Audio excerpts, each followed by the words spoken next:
రాష్ట్ర అధ్యక్షుడు పల్లా శ్రీనివాసరావు జన్మదిన వేడుకలను బద్వేల్లో ఘనంగా నిర్వహించారు. Kadapa DCC bank chairman manchurian Suryanarayana Reddy ఆధ్వర్యంలో కేక్ కట్ చేసి శుభాకాంక్షలు తెలిపారు. పార్టీ అభివృద్ధికి పల్లా చేస్తున్న సేవలు ప్రశంసనీయమని, ఆయుర ఆరోగ్యాలతో మరెన్నో సంవత్సరాలు ప్రజలకు సేవ చేయాలని ఆకాంక్షించారు. కార్యక్రమంలో డాక్టర్ రాజశేఖర్, కొంకుల రాంబాబు, జహంగీర్ బాషా, మాచుపల్లి కృష్ణారెడ్డి, టీడీపీ నాయకులు, కార్యకర్తలు పాల్గొన్నారు. ఈరోజు మన తెలుగుదేశం పార్టీ రాష్ట్ర అధ్యక్షులు పల్లా శ్రీనివాసరావు సార్ గారి జన్మదినం సందర్భముగా ఈరోజు కేక్ కట్ చేసి మేమందరము తెలుగుదేశం పార్టీ నాయకులందరము కార్యకర్తలందరం కూడా సెలబ్రేషన్ చేయడం జరిగింది. పల్లా శ్రీనివాసరావు గారు పార్టీకి చాలా గొప్ప సేవలు చేస్తూ ఎంతో అంకిత భావముతో ఆయనకు ఎలాంటి ఇగో ఈర్ష్యలు లేకన్నా చాలా నిదానస్తుడు, చాలా కష్టపడే తత్వం కలిగిన గొప్ప నాయకుడు. స్టేట్లోనే దాదాపు హైయెస్ట్ 96,000 దాదాపు మెజారిటీతో గెలిచి తెలుగుదేశం పార్టీలోనే మెజారిటీలో నెంబర్ 1 స్థానంలో గెలిచిన వ్యక్తి, చాలా గొప్ప వ్యక్తి మన పల్లా శ్రీనివాసరావు గారు. ఆయన సార్ గారి ఇంటికి కూడా పోవడం జరిగింది. ఆయన కూడా ఇంతకుముందు 2 సార్లు ఎమ్మెల్యేగా చేయడం జరిగింది.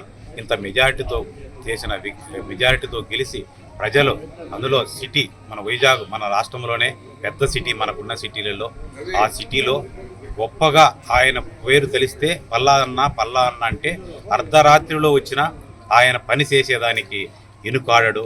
ఎటువంటి టైంలో వెళ్ళినా కూడా, ఏ టైంలో వెళ్ళినా కూడా తప్పకుండా వారికి పనిచేస్తూ వారి యొక్క ప్రజల మన్ననలు పొంది ఆ కాన్స్టిట్యున్సీలోనే ఆయన ఎన్నిసార్లైనా గెలిచేదానికి ప్రజలు సిద్ధంగా గెలిపించేదానికి ఉన్నారు.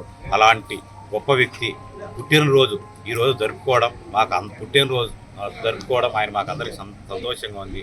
ఆయనకు కూడా పల్లా శ్రీనివాసరావు గారికి పుట్టినరోజు శుభాకాంక్షలను మా అందరి తరఫున నేను అందరము ఆయనకు తెలుపుతున్నాము. అలాగే ఆయన నిండు నూరేళ్ళు ఎన్నో పుట్టినరోజులు జరుపుకోవాలని కోరుకుంటూ ఈ అవకాశం ఇచ్చినందుకు అందరికీ, తెలుగుదేశం పార్టీకి, ఆయన చేసే సేవలకు, ఆయన యొక్క గొప్ప మనస్తత్వానికి, ఆయన మంచితనానికి ఒక్కసారి ఆయనకు కూడా పుట్టినరోజు శుభ సందర్భంగా ఈరోజు సూర్యనారాయణ అన్న గారి హౌస్లో ఈరోజు పుట్టినరోజు కార్యక్రమం బాగా జరుపుకోవడం జరిగింది. పల్లా శ్రీనివాసరావు సార్ గారు ఈరోజు రాష్ట్ర వ్యాప్తంగా 2వ అధ్యక్షుడిగా రాష్ట్రం డెవలప్మెంట్ విషయంలో ఏ విషయంలో కూడా వెనక ముందు చూడకుండా ప్రతి చిన్న వ్యక్తి కానీ పెద్ద వ్యక్తి కానీ వెళ్ళినప్పుడు ఆదర్శంగా పిలిచి తన సమస్యలు ఏమున్నాయా అని చంద్రబాబు నాయుడు సార్ దృష్టికి, లోకేష్ సార్ దృష్టికి తీసుకెళ్లి ప్రతి ఒక్కరి పరిష్కారం ఏర్పాటు చేయడంలో రాష్ట్ర అధ్యక్షుడు 2వసారి కూడా అవడం కూడా చాలా గర్వించదగ్గ విషయం. ఎమ్మెల్యేగా ఉంటూ కూడా ఎన్నో కార్యక్రమాల్లో తను వెనక ముందు ఆడకుండా పల్లా గారి వర్గము అంటూ ఏర్పాటు చేసుకొని, పల్లా శ్రీనివాసరావు గారు అంటే మళ్ళా ఎమ్మెల్యే విషయంలో కానీ ఏ చిన్న వ్యక్తి అడిగినా కూడా ఎమ్మెల్యేగా గెలిపించుకోవడమే కాదు, పెద్ద ఉన్నత స్థాయిలో కూడా శ్రీనివాసరావు గారిని ఎన్నుకోవడం కూడా జరుగుతుందని రాబోయే కాలంలో